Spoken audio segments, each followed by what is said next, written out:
Okay, guys, this is going to be my review of Inglorious Bastards. Man, what is not to love? It's so interesting because I love it when there's films with multiple different plot lines all coming together that just work so well. And the thing about this film is it's so fun. It's so Quentin Tarantino being, Quentin Tarantino and still having funny elements. But out of all of his films, this was the most serious and most gritty. And I think the thing about it was he did probably the best job out of all his films. While it's not my favorite Quentin Tarantino film, he did his best job of kind of really balancing seriousness and comedy, because you can have that opening scene that is so intense, so like edge of your seat, and then you can cut from that to Brad Pitt giving this funny monologue. And so it was that way. I think Quentin Tarantino at his best can do comedy mixed with, a, great, dramatic elements to it. And obviously this film rewrites history at the end, but it was kind of, the way Quinn describes it is what World War II would have been like if my characters, or in this case, it would have been what Quentin Tarantino said, I quote him as saying, "This is what World War II would have been if my characters really existed." And I think that's kind of, when you take that into context, it's interesting. And this was kind of the World War II revenge fantasy. If, Django Unchained was kind of Quentin Tarantino's, slavery revenge fantasy, then this is his kind of, World War II revenge fantasy. And it really works, where it's like, I always think a film's job is not to be historically accurate or to, spread truths or to do anything like that. A film is just to tell a good story. And this did that. And I think I've heard some people saying, like, well, what if someone really thinks that that's how Hitler died? The way I'd see that is then they have bigger problems. If, again, you think all the big Nazi, members were killed in one night, obviously, then that's a bigger issue than just watching Inglorious Basterds. So I don't think it's the film's responsibility to be historically accurate. And on that level of just sheer entertainment, and obviously the last 20 minutes of this movie might be some of the best third acts.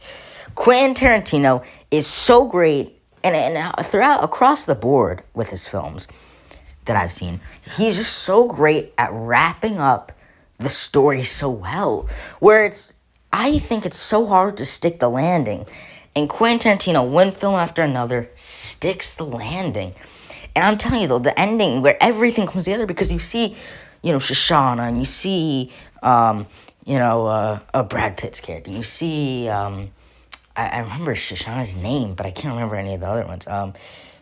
I can't remember, but anyways, Christoph Waltz and all this stuff. You see all these different plot lines and all these different characters, and they all come together so nicely and so well, where it doesn't feel out of nowhere. I don't know.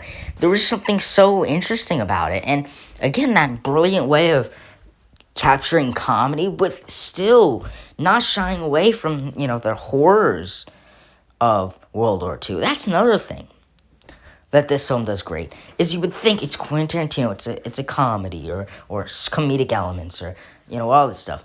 It would just be, a satire of World War II, like Jojo Rabbit kind of was. But it's not. They don't shy away from the fact that this is war, that this is brutal. And so you get scenes like the opening scene that's 20 minutes long, but it's so intense and it goes by quick. And you get scenes where Shoshana is eating eating lunch at the dinner table with the Christoph Waltz character. And it's so interesting because you would think it has a lot of action. You would think that's the case, but it's not. And I think this is probably, again, like I said, I will still say probably Django Unchained is probably better than this film overall, but I just think there are so much, here's the difference. Django Unchained, I think, is the overall better film, but I'm more impressed with Quentin Tarantino in this film, because I think this, out of any of his films, is Quentin Tarantino going out of his comfort zone, because he kind of has like a sandbox.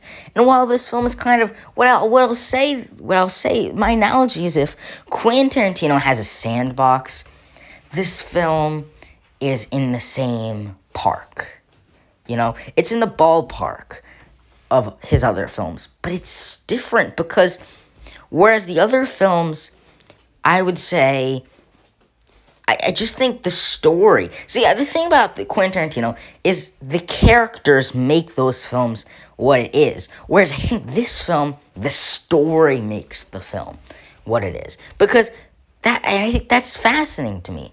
Where you don't really get to know a lot about these characters, but that's fine. The great part about this film is the great writing and the great story and the interconnectedness. And then, like I said, the last 20 minutes were great.